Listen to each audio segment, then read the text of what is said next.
চারিদিকে ঝমঝম করে পড়ছে বৃষ্টি, আর তারই মধ্যে আমরা চলে এসেছি কৃষ্ণনগরে। কারণ কৃষ্ণনগরে জগদ্ধাত্রী পুজো আপনাদের দেখাবো, এটা কথা দিয়েছিলাম।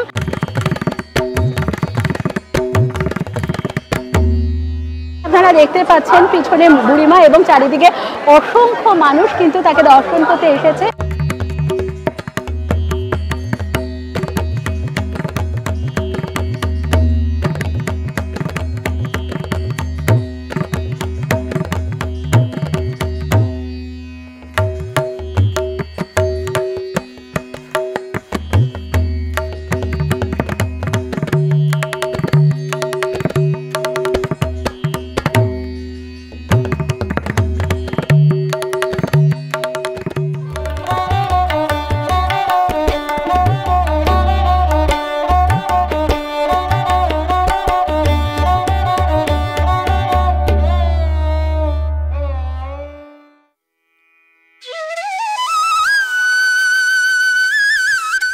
নমস্কার, আমি দেবশ্রী ফিরে এলাম নতুন একটি ভিডিও নিয়ে। পান্থজন কথায় আপনাদের সকলকে স্বাগত। কার্তিক মাসের শুক্লা নবমী তিথিতে মহা ধুমধামের সাথে কৃষ্ণনগরে পালিত হয় জগদ্ধাত্রী পুজো। আমরা অষ্টমীর দিনই চলে এসেছিলাম কৃষ্ণনগরে, যাতে সম্পূর্ণ পুজোর আয়োজন আপনাদের ভালোভাবে দেখাতে পারি। চারিদিকে ঝমঝম করে পড়ছে বৃষ্টি, আর তারই মধ্যে আমরা চলে এসেছি কৃষ্ণনগরে। কারণ কৃষ্ণনগরে জগদ্ধাত্রী পুজো আপনাদের দেখাবো, এটা কথা দিয়েছিলাম। আজ জগদ্ধাত্রী পুজোর মহা অষ্টমী তিথি, ধীরে ধীরে সেজে উঠছে কৃষ্ণনগরের বিখ্যাত জগদ্ধাত্রী পুজোর প্রতিমাগুলো। থাকুন, আমরা ঘুরে দেখাবো কৃষ্ণনগরের বিখ্যাত জগদ্ধাত্রী পূজার প্রতিমাগুলো। অষ্টমী থেকেই কৃষ্ণনগরের রাস্তায় নেমে গিয়েছে মানুষের ঢল।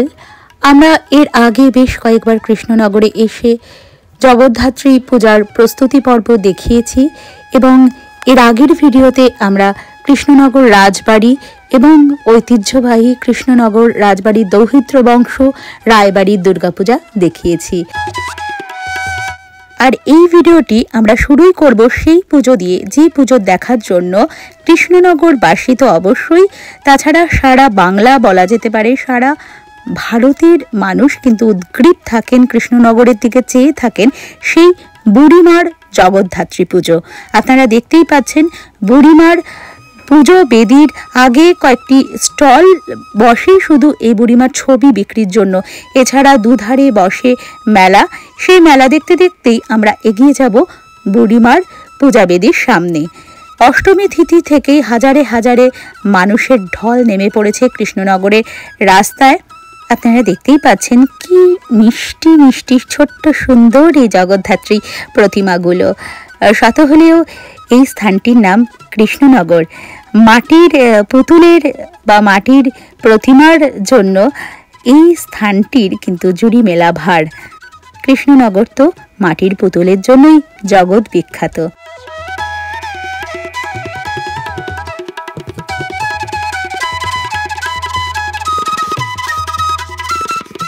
বুড়িমার পুজো দেখার সুবিধার জন্য জায়গায় জায়গায় স্ক্রিন লাগিয়ে দেওয়া হয়েছে, সেখানে মানুষেরা দেখছেন বুড়িমাকে লাইভে। কারণ বহু মানুষ, লক্ষ লক্ষ মানুষ, যত রাত বাড়ছে ততই কিন্তু ভিড় বেশি হচ্ছে, এবং নবমীর দিন তো এই জায়গায় তিল ধারণের স্থান থাকে না, লক্ষ লক্ষ মানুষের জমায়েত হয়। সেই কারণে সব জায়গা থেকেই যেহেতু বুড়িমাকে দেখা যায়, সেই কারণে স্ক্রিন লাগিয়ে দেওয়া হয়েছে। আর আপনারা দেখুন বুড়িমাকে সোলার সাজে শালঙ্কারা বুড়িমা কি অপূর্ব সুন্দর দেখাচ্ছে তাকে। আর কিছুক্ষণ পরেই তিনি অলংকার পরবেন, অর্থাৎ সোনার অলংকার পরবেন। কেজি কেজি সোনার অলংকারে সেজে উঠবেন বুড়িমা। আমরা সেই কারণেই এসেছিলাম অষ্টমী তিথিতে, যাতে আপনাদের এই অলংকার পরানোর সময় থেকে দেখাতে পারি। তারও আগে আপনাদের ভিডিও দেখিয়েছি যখন বুড়িমার প্রতিমা তৈরি হচ্ছে, সেখানে আপনারা বুড়িমার এই পুজোর ইতিহাসও জানতে পারবেন। আমি সমস্ত ভিডিওর লিঙ্ক ডেসক্রিপশন বক্সে দিয়ে দেব, সেখান থেকে আপনারা অবশ্যই ভিডিওগুলো দেখে নেবেন।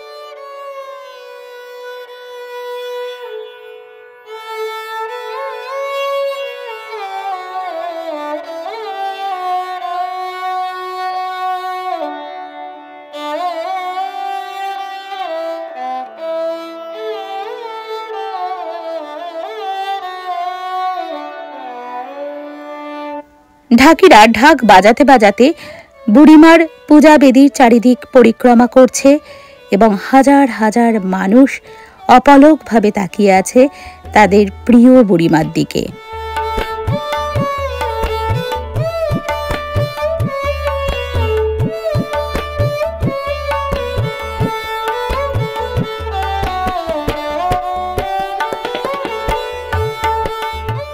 বুড়িমার পূজাবেদির সামনে তৈরি হয়েছে সাংস্কৃতিক মঞ্চ। এখানে শিল্পীরা সঙ্গীত পরিবেশন করছেন। এই বছর অর্থাৎ 2025-এ এই বুড়িমার জগদ্ধাত্রী পুজো 253 বছরে পদার্পণ করল। এই পূজার ইতিহাস নিয়ে কিন্তু নানা রকম মতবাদ আছে। তার মধ্যে একটি হলো, কথিত আছে মহারাজা কৃষ্ণচন্দ্র স্বপ্নাদেশ পান এবং সেই স্বপ্নাদেশ পেয়ে তৎকালীন লেঠেলদের হাতে এই পুজোর ভার দিয়েছিলেন।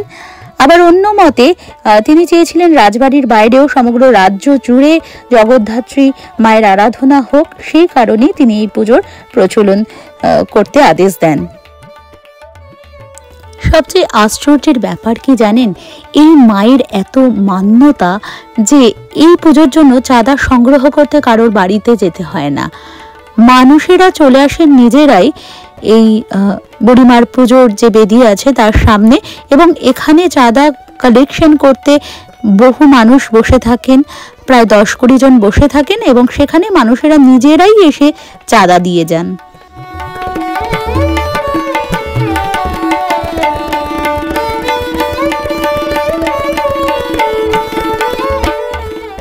নমস্কার, আমি দেবশ্রী, পান্থজন কথায় আপনাদের সকলকে স্বাগত। আজ চলে এসেছি কৃষ্ণনগরের বুড়িমাকে দেখতে। আজ জগদ্ধাত্রী পুজোর মহাষ্টমী তিথি। আমরা চলে এসেছি বুড়িমার মণ্ডপের সামনে। আপনারা দেখতে পাচ্ছেন পিছনে বুড়িমা এবং চারিদিকে অসংখ্য মানুষ কিন্তু তাকে দর্শন করতে এসেছে। আর কিছুক্ষণের মধ্যে গয়না পরবেন বুড়িমা। আজ কৃষ্ণনগরের মহা অষ্টমী তিথি, কাল মহানবমীর মহাপুজো শুরু হবে। তার আগে প্রায় সারা রাত ধরে আজকে গয়না পরবেন বুড়িমা। সেই গয়না আনতেও চলে যাওয়া হয়েছে, গয়না আসবে। কেজি কেজি সোনার গহনায় কিন্তু সেজে ওঠেন বুড়িমা। অষ্টমী থেকেই কিন্তু বুড়িমার মানতের বিভিন্ন সামগ্রী নেওয়া শুরু হয়ে যায়, কারণ বহু বহু মানুষ মানত করেন বুড়িমার কাছে, তাদের মনোবাঞ্ছা পূর্ণ হয় এবং তারা বুড়িমার কাছে কেউ সোনা দেন এবং প্রচুর কাপড়, সিঁদুর, আলতা, সোনা, ফল, মিষ্টি ইত্যাদি প্রচুর পরিমাণে অষ্টমী থেকেই কিন্তু বুড়িমার কাছে ধীরে ধীরে সবাই এসে দিয়ে যান। আর দেখতে পাচ্ছেন গোপালও এসেছে বুড়িমার দর্শন করতে। বুড়িমা অলংকার পরতে শুরু করেছেন। সন্ধে থেকে এই অলংকার পরানো শুরু হয় এবং সমগ্র রাত ব্যাপী চলে এই অলংকার পরানো। প্রায় ভোর রাত হয়ে যায় বুড়িমার সমস্ত অলংকার পরতে পরতে।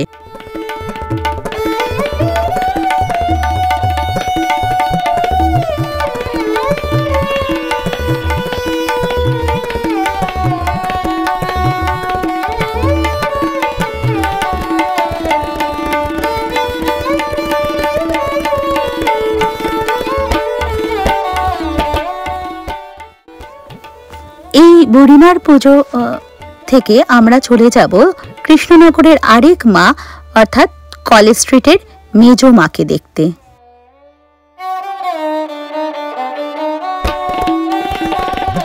মেজো মার পুজোর থিম এবার দর্পণ, যে দর্পণে মানুষের নিজের চেহারা মানুষ দেখতে পায়।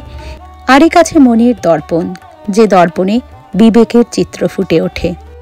যাই হোক, এবার আমরা ধীরে ধীরে এগিয়ে গেলাম মেজো মাকে দর্শন করার জন্য।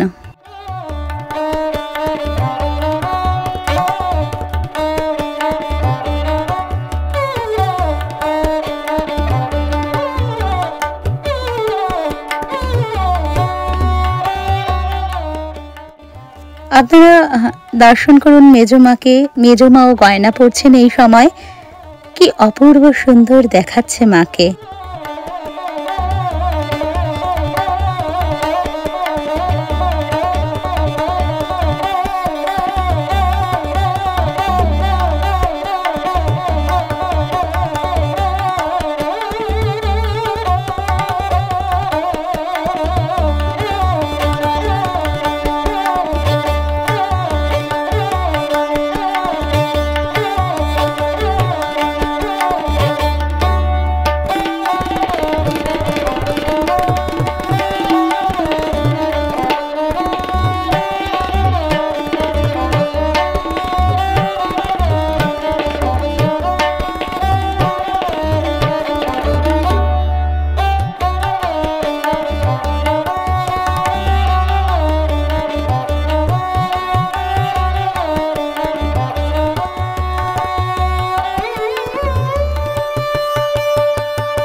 বুড়িমাকে দর্শন করার পর আমরা চলে এসেছি কাঁঠালপোতা বারোয়ারিতে। কৃষ্ণনগরের কাঁঠালপোতা বারোয়ারির জগদ্ধাত্রী পুজোর মাকে কৃষ্ণনগরে সবাই আদর করে ডাকেন ছোট মা। সেই ছোট মাও সেজে উঠেছেন একেবারে শালঙ্কারা রূপে। আর কিছুক্ষণের মধ্যে উদ্বোধন হবে ছোট মার এই পুজো। আপনারা সাথে থাকুন, দেখতে পাবেন কি অপূর্ব সুন্দর প্রতিমা। আর এই ছোট মাকে দেখার পর আমরা অন্যান্য যে বিখ্যাত বারোয়ারিগুলো পুজোগুলো ঘুরে দেখব। সাথে থাকুন।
কাঁঠালপোতার ছোট মাকে দর্শন করার পর এবার আমরা চলে যাব মালোপাড়ার মা জলেশ্বরীকে দর্শন করতে।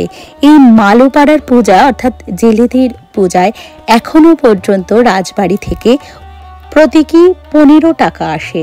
কথিত আছে রাজবাড়ি থেকে অনুদান পেয়ে সেই সময় মালোরা শুরু করেছিলেন এই জগদ্ধাত্রী পুজো। অনেকে বলেন রাজা কৃষ্ণচন্দ্র সেই অনুদান দিয়েছিলেন, আবার অনেকের মতে রাজা সতীশচন্দ্র রায়ের দ্বিতীয় রানী ভুবনেশ্বরী দেবী মালোদের এই অনুদান দিয়েছিলেন। সেটি একটি প্রথায় পরিণত হয়। বর্তমানেও রাজবাড়ির উত্তরসূরিদের কাছ থেকে 15 টাকা অনুদান না পেলে মালোপাড়ায় কিন্তু পুজোর কাজ শুরু হয় না।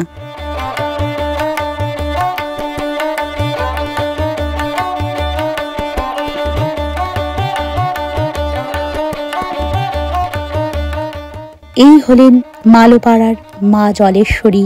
কি অপূর্ব সুন্দর মূর্তি, আপনারা দর্শন করুন।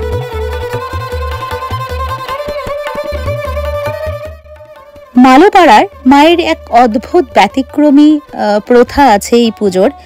দেবীর ঘট স্থাপনের জন্য কিন্তু পুরুষেরাই শাড়ি পরে জলঙ্গি নদীতে জল ভরতে যান। একে বলা হয় জল সাজা। ছেলেরাই মধ্যরাতে ঘোমটা পরে বউ সেজে কাঁখে কলসি নিয়ে ঢাকের বাজনা, ব্যান্ড পার্টি ইত্যাদি সহযোগে নদীঘাটে জল ভরতে যান মায়ের আরাধনার জন্য।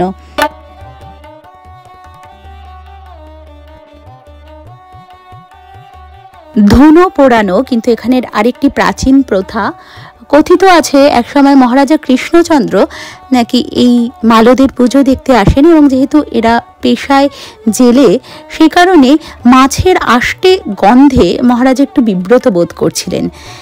মহারাজার এই অসুবিধার কথা চিন্তা করেই তারা ধুনো দিয়ে চারিদিক সুগন্ধিত করেছিল।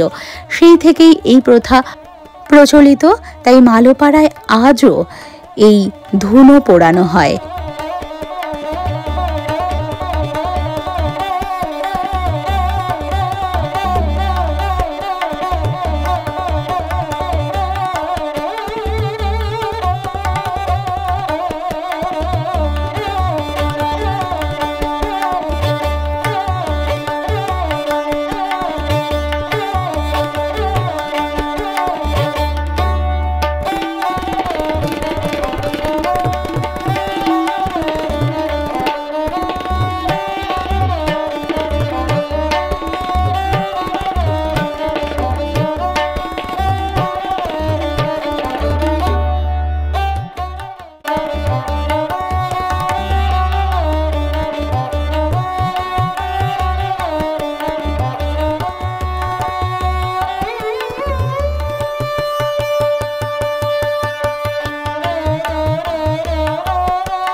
কৃষ্ণনগরের এই পূজা পরিক্রমা আশা করি আপনাদের ভালো লেগেছে। কৃষ্ণনগরের ঐতিহ্যবাহী এবং সর্বাধিক জনপ্রিয় পুজোগুলো আপনাদের দেখালাম। এছাড়াও বহু পুজো আছে আরও। আপনাদের কৃষ্ণনগরের এই জগদ্ধাত্রী পুজো দেখার যদি কোনো অভিজ্ঞতা থাকে, বা কেউ যদি কৃষ্ণনগর থেকে আমার ভিডিওটি দেখে থাকেন, আমি অনুরোধ করব আপনারা আপনাদের অভিজ্ঞতা আমাকে জানান কমেন্ট বক্সে। আমার ভালো লাগবে। আর ভিডিওটি ভালো লাগলে ভিডিওটিকে একটি লাইক করে দেবেন, এবং কমেন্টে আপনার মতামত অবশ্যই জানাবেন আপনাদের কেমন লাগছে ভিডিওগুলো। আর অবশ্যই শেয়ার করে অন্যান্যদের দেখার সুযোগ করে দেবেন। আর এই পান্থজন কথা ইউটিউব চ্যানেলটিকে যদি এখনও সাবস্ক্রাইব করা না হয়ে থাকে, তাহলে চ্যানেলটিকে সাবস্ক্রাইব করার অনুরোধ রইল। সকলে খুব ভালো থাকবেন। খুব তাড়াতাড়ি ফিরে আসবো নতুন একটি ভিডিও সাথে নিয়ে।